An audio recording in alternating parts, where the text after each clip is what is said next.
So when we get back to the true structure of reality, there's source consciousness. It's an infinite field of consciousness. It emanates matter. It emanates many different kinds of matter. It's basically emanating an energy, which then that energy forms physical matter, other kinds of physical matter. It's creating infinite realities, infinite dimensions, and it's separating itself, and it's fragmenting itself into infinite pieces and entering all these different realities. One of those realities is this physical universe. One of those realities is this planet in the current state that it's in. And this is a learning environment and an environment for experience, so that pieces of the source consciousness, pieces of the creator, separate themselves as co-creators, as facets of consciousness. And then they can grow. They can individuate and grow. And they can experience many, many interesting things.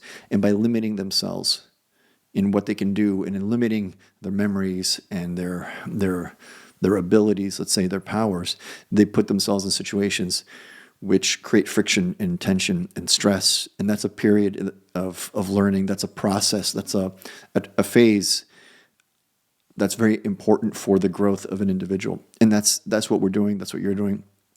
Everyone here that's on this planet right now, in some sense or another, is doing that. And we're using this to learn. And what is it that you're learning? You're learning the power of your own consciousness.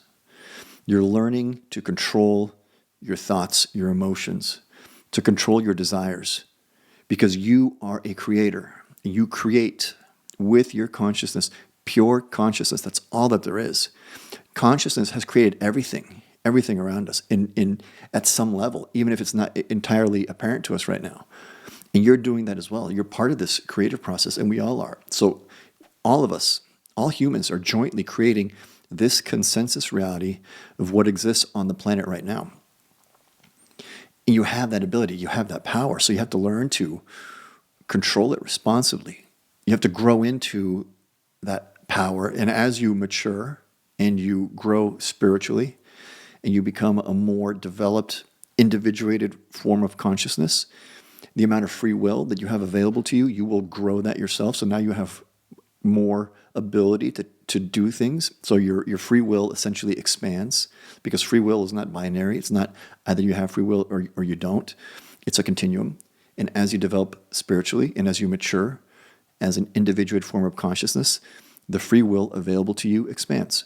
Now you have more ability to create directly in a very obvious